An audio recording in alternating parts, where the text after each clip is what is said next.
그리스도인이 신체적, 약한 육신, 사회적, 회사, 학교, 성도 사이에 정신적, 마음 지키기, 정적으로 건강하게 사는 방법은 무엇일까요? 몸도 마음도 신앙도 건강하게 신앙생활을 하는 방법이 궁금합니다. 여기 이제 질문이 신체적, 사회적, 정신적으로 건강하게 사는 방법이 있을까? 몸도 마음도 신앙도 건강하게 신앙생활하는 방법이 궁금하다. 이건 뭐 생각하면 답이 뻔하잖아요. 신체적으로 약하면은 운동 많이 하고 잘 먹고 잘 자고, 그리고 이제 정신적으로 사회적으로 건강하게 살아야 되는데 스트레스를 덜 받아야 될 거 아니에요. 그렇죠? 그럼 어떻게 해야 되느냐? 일단 제일 간단하게 생각할 수 있는 것이 술 충만과 성령 충만 반대죠. 술 충만하면 때려도 아파요, 안 아파요? 안 아픕니다. 술이 충만한 사람은 때려도 아프지 않거든요. 잠언 23장에 나와 있잖아요. 사람이 나를 때려도 나는 아프지 않다. 그것처럼 성령으로 충만하면은 다른 사람이 날 열받게 해도 별 문제가 안 되거든요. 그잖아요. 나를 핍박하고 미워해도 별 문제 안 된다 그 말입니다. 그래서 구원받고 처음에 막 아주 굉장히 기쁘고 즐거울 때는 막 예수 믿는 것에 대해서 막 안 좋은 소리 들어도 오히려 더 기쁘고 오지 않습니까? 별 문제 안 되잖아요. 근데 이제 하나님의 영으로 충만해지지 아니하면 이제 마음에 문제가 되기 시작하는 거예요. 스트레스를 많이 받습니다. 그래서 신앙적으로 충만하지 않으면 않을수록 스트레스를 더 많이 받고 문제가 훨씬 더 심해지는 거예요. 그래서 이 바울과 실라는 감옥에 들어갔을 때도 찬송했다는 거 아시죠? 스트레스 안 받았잖아요. 그렇죠? 베드로 사도 그 다음날 죽을 상황입니다. 야고보는 먼저 목자를 죽었고 이제 베드로 사도도 이제 죽을 판인데 병사들 사이에서 끼어서 그냥 콜콜 잤잖아요. 죽으면 주님 앞에 가니까 스트레스 안 받았습니다. 그 다음날 죽으면서도 스트레스 안 받았잖아요. 주님께 충만하니까. 그래서 성경에 말씀하기를 술 취하지 말라 이는 방탕한 것이니 오직 성령의 충만을 받으라. 그렇게 말씀하잖아요. 그러니까 여기 이제 몸도 마음도 신앙도 건강하게 사는 방법이 뭐냐? 스트레스 어떻게 하면 안 받느냐? 술 취하는 거 반대로 하면 돼. 술 취하려면 술을 많이 먹어야 되죠. 성령 충만하려면 성령을 많이 마셔야 돼. 성령이 어디 계시느냐? 한번 따라 합시다. 주는 영이시니 주의 영이 계신 곳에는 자유함이 있느니라. 주의 영이 어디 계셔요? 구원받은 무리 가운데 있다니까요. 그래서 구원받은 무리 가운데서 거하면서 말씀을 충분히 배우면은 말씀을 충분히 배우는 속에서 이 말씀이 들어가면서 영이 들어가는 거예요. 내가 너희에게는 말이 영유의 생명이니라. 말씀이 전해지면서 말씀 갈 때 성령이 같이 가시기 때문에 그 말씀을 충분히 들어야만 그 속에서 충만한 것이 이루어지게 되는 겁니다. 그렇잖아요. 스트레스 꽉꽉 받으려면요, 좌우만 쳐다보고 아래만 자꾸 쳐다보고 위 안 쳐다보면 되는 거예요. 스트레스 자꾸 받을 거 아니에요. 그리고 성경이 말씀한 대로 하나님의 전신갑주를 입으라고 했습니다. 이제 이 세상은 크리스찬이 살기 좋은 세상이 아니잖아요. 어디든지 얻어 터지기 좋은 사람들이 크리스찬들이거든요. 한 대 치면 두 대 칠 수 없게 돼 있잖아요. 그러니까 이제 당하기는 쉬워도 보복하기는 할 수는 없게 되어 있는 사람이 크리스찬들이니까 크리스찬들은 스스로 하나님의 전신갑주를 입어야 됩니다. 특별히 믿음의 방패를 가지고 마귀가 온갖 불화살을 쏘아야 되는데 그 믿음이 확실해야만 다 이길 수 있는 거예요. 마귀가 온갖 불화살을 던지잖아요. 어디에다가 먼저 불화살을 집어넣냐 하면 먼저 생각 속에 집어넣거든요. 사람은 생각이기 때문에 생각이 바로 그 사람인 거예요. 그래서 건전한 사람은 건전한 생각을 하잖아요. 이제 생각이 사람이기 때문에 마귀가 먼저 생각이 그 사람이기 때문에 생각 속에다가 마귀가 불화살을 계속 집어넣는 거예요. 그래서 구원의심 화살도 집어넣고 염려의 화살도 집어넣고 조금은 문제 터졌는데 막 그게 막 심각한 것처럼 만드는데 별로 심각한 것도 아닙니다.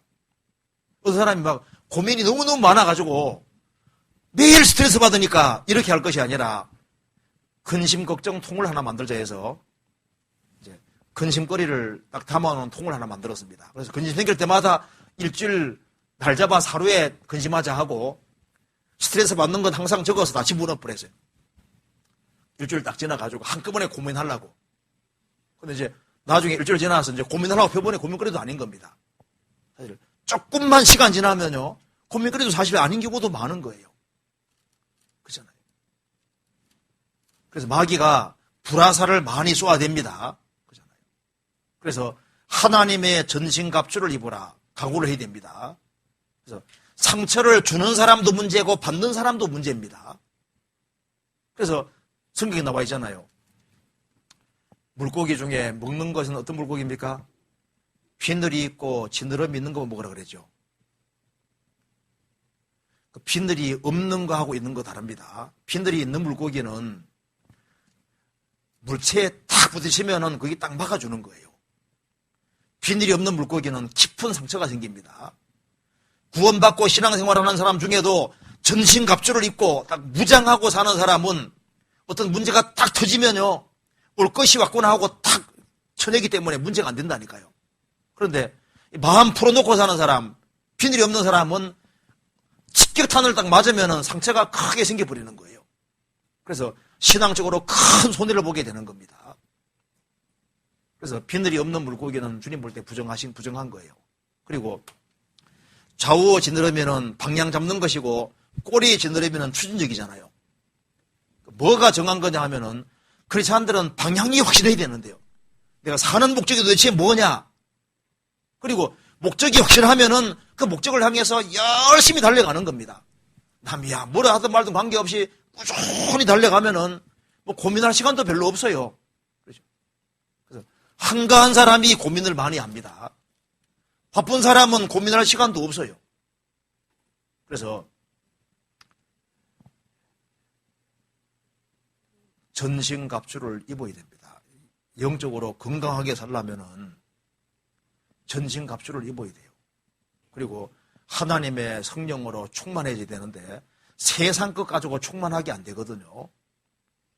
주님이 정답 말씀하시기를 내가 너희에게는 말이 뭐라 했습니까? 말씀이 영이고 영이요 생명이니라. 그러니까 하나님 말씀하고 성령하고 연결되어 있거든요. 그러니까 말씀을 충분히 들으면 듣는 속에서 자기도 모르게 영혼이 충만하게 되는 것이 맞습니다. 그리고 문제들이 싹 이렇게 없어지게 되는 거예요. 그리고 여기에 또 한 가지는요, 밥을 제때 먹어야 돼요. 이게 영혼몸이 연결되기 때문에 육신적으로 약해지면 영적으로 약해지고 영적으로 강건해지면 몸도 대체로 강건해야 되거든요. 연결되어 있어요. 그래서 몸에 안 좋은 건 먹지 말고 몸에 필요한 것을 먹고 그리고 이걸 몸하고 영혼하고는 연결되어 있습니다. 그래서 몸이 약해지면 대체로 신앙이 약해지는 경향이 있습니다. 그래서 몸 자체가 안 따라오면요, 신앙생활하면 힘들어지는 거예요. 봉사할래 해도 뭐 힘이 있어야 봉사를 하죠. 그렇지 않습니까? 그러니까 건강치 않은 상태로서는 봉사할 때 힘들어요. 부담이 되거든요. 그래서 성경에서 제때 먹는 나라가 복이 있다고 했습니다. 성경에서 봅시다.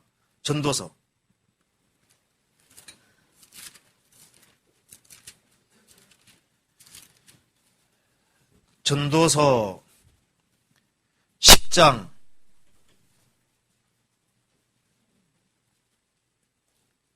17절 왕은 귀족의 아들이요 대신들은 취하려 함이 아니라 기력을 보하려고 마땅한 때에 먹는 이 나라여 복이도다. 취하려는 목적이 아니라 기력을 보하려고 마땅한 때에 먹는 이 나라여 복이도다. 우리가 주님이 열심히 살아야 되기 때문에 제때 먹어야 되는 거예요. 그래서 기력을 보하려고 제때 먹는, 마땅할 때 먹는 나라는 복이 있다. 신앙생활 잘하려면 너무 늦게 먹지 말고, 너무 늦게 많이 먹지 말고, 살이 막 너무 찌고 이렇게 하면요, 이제 신앙생활 잘하기도 안 쉽습니다. 그래서 몸이 건강해야 돼요. 그리고 하나님 말씀 가운데 살아가면은 하나님께서 또 건강도 대체로 지켜주시거든요. 성경 잠언 찾아봅시다. 잠언 3장 여기에 보약이 있는데요. 보약이 뭔지 봅시다. 좋은 약이 있거든요. 7절 잠언 3장 7절 스스로 지혜롭게 여기지 말지어다. 여호와를 경외하며 악을 떠날지어다. 이것이 내 몸에 뭐가 됩니까? 양약이 되어 내 골수로 윤택하게 하리라. 그러니까 이 악을 떠나고 진리 가운데 살아가는 것은 매일매일 뭐와 똑같냐면 보약을 먹는 거하고 똑같은 거예요. 죄 가운데 살아가면서 보약 많이 먹는다고 건강해지는 게 아니고 죄에서 구별되어 살아가면은 그것이 몸에 좋은 양약이 되는 겁니다. 잠언 4장 23절 그것은 얻는 자에게 생명이 되며 그 온 육체의 건강이 됨이라. 무릇 지킬 만한 것보다 더욱 내 마음을 지키라. 생명의 근원이 이에서 남이니라. 마음 지키는 것과 건강은 관계가 있습니다. 사람이 이제 마음에서 아주 큰 상처와 문제가 생기면은 건강이 갑자기 확 나빠지는 거예요. 또 마음이 아주 견고해지면 또 건강도 연결되어 있거든요. 성경 말씀하기를 지혜는 얻는 자에게 생명이 되며 그 온 육체의 건강이 됨이니라. 심령의 즐거움이 병을 이깁니다. 잠언 18장 보시겠습니다.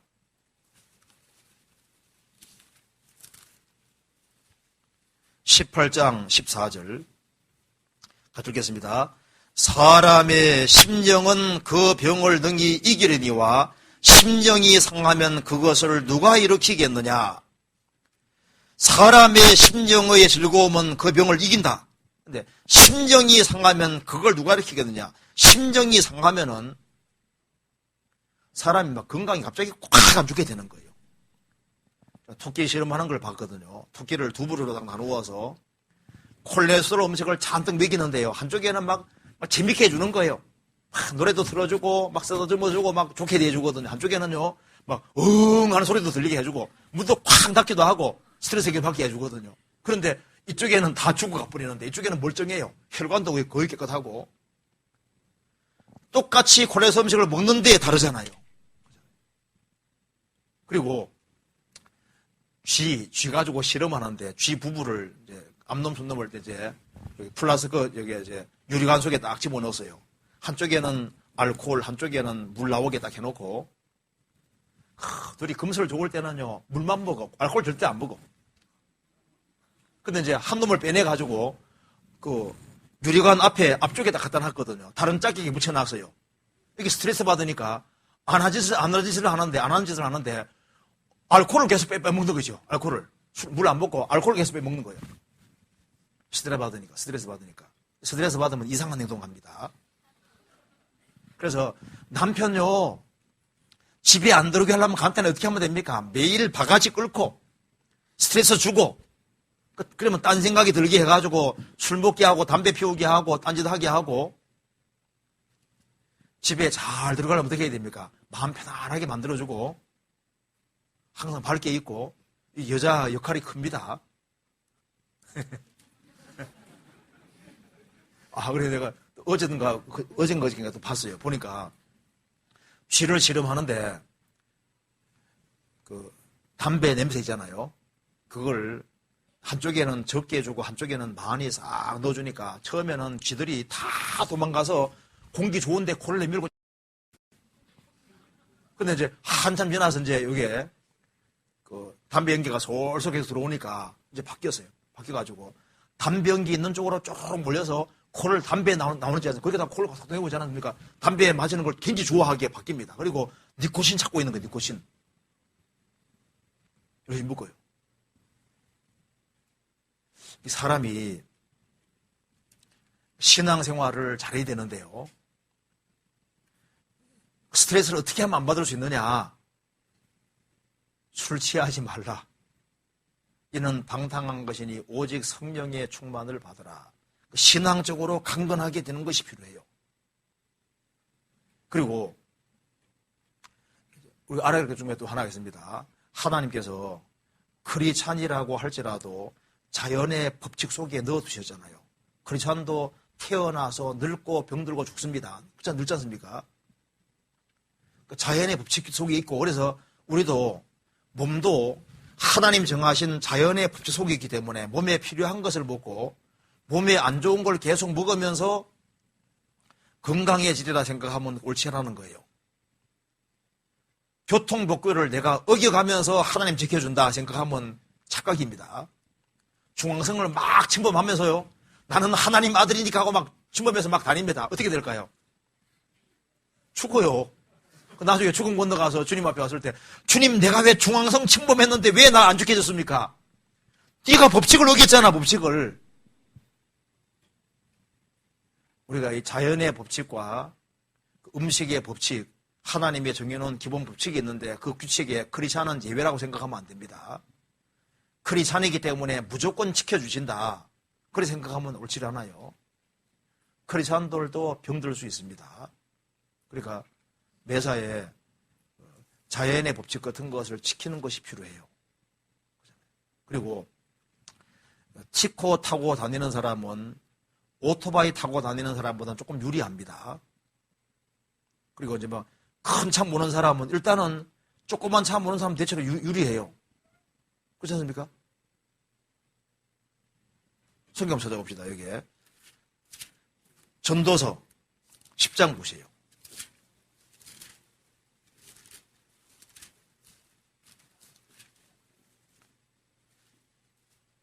8절입니다. 8절.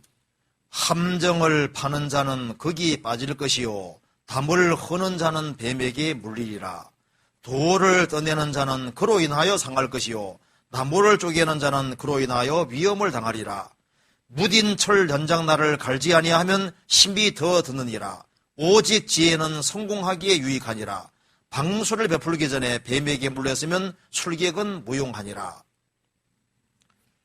만일 크리스찬이 그래서 이제 인쇄소 계통의 일을 하면서 이렇게 종이 집어넣고 기계가 탁 자르고 종이 집어넣고 기계 딱 자르는 그런 일을 혹시 하는 사람 있잖아요. 그런 사람 있으면요, 나는 크리스찬이니까 하고 무조건 도와준다 생각하면 안 됩니다. 그런 거 위험한 일을 하는 사람은 어떻게 해야 됩니까? 훨씬 더 주의를 해야 되는 거예요. 그렇죠? 그래서 크리스찬 중에도 이런 일을 하다가 손 탁 잘릴 수도 있잖아요. 그러니까 위험한 일을 하는 데는 지혜가 훨씬 더 필요하고 훨씬 더 주의가 요한다고 성경이 말하고 있는 겁니다. 여기 8절에 함정을 파는 자는 거기 빠질 것이요. 어떤 함정을 파는 사람은 자기가 조심하지 않으면 자기도 빠질 수 있고 자기 자식도 빠질 수 있잖아요. 자식도. 그렇잖아요. 담을 허는 자는 뱀에게 물리라. 옛날에는 이 돌담 같은 거 헐 때 뱀이 나오는 일이 간혹 있었습니다. 그러니까 돌담 허는 사람은 혹시 뱀이 나올지 모르니까 훨씬 더 조심해서 돌담 헐어야 되는 거예요. 그러잖아요. 돌을 떠내는 자는 그로 인하여 상할 위험이 있으니까 돌 떠낼 때는 훨씬 주의를 요한다 그 말입니다. 나무를 쪼개는 자는 그로 인하여 상하리라. 나무 펼 때 잘못하면요, 나중에 나무가 날아가서 어떤 사람에게 손해 줄 수도 있고 칠 수도 있고 그렇잖아요. 그러니까 위험한 일을 하는 데는 훨씬 더 큰 지혜가 요구된다 그 말입니다. 무딘 철 연장나를 갈지 아니하면 힘이 더 드느니라. 오직 지혜는 성공하기 위하니라. 그러니까 위험한 일을 할 때는 훨씬 더 주의를 기울이고 지혜가 더 필요하다는 거예요. 방수를 베풀기 전에 뱀에게 물렸으면 술객은 무용하니라. 그러니까 뭐든지 물리기 전에 미리미리 조심하고, 그리고 이제 차가 좀 낡은 사람은 훨씬 더 주의를 해가지고 움직여야 되거든요. 그러니까 매사에 조심하고 조심해야 될 것을 말하고 있습니다. 크리스찬일지라도 물리적인 법칙 안에 있다는 걸 생각해야 됩니다. 물론 그러면서도 좀 도와주시는 것이 있죠. 그리고 이제 건강하게 살기 위해서는 감사하는 마음이 아주 필요할 겁니다. 그죠? 마귀가 어떤 동네는 절대 못 들어오는 거예요. 무슨 마을입니까? 감사마을. 이래도 감사, 어렵게도 감사, 모든 감사하니까 마귀가 시험할 수 있는 거리가 없는 거예요. 그래서 범사에 감사하라. 크리스찬들이 범사에 감사하고 살면은 그거하고 건강하고도 상당히 연결이 되어 있고요. 그리고 크리스찬들이 힘차게 사는 거하고도 상당히 연결이 되어 있습니다. 어쨌든 간에 우리가 영혼 몸을 건강하게 만들어서 주님을 잘 섬기다가 주님 앞에 가야 되잖아요. 건강치 아니하면은 주님 섬기기가 쉽지 않아요. 그리고 봉사하기도 쉽지 않습니다. 그래서 매사에 좀 신중하고 조심하는 것이 필요할 것 같습니다.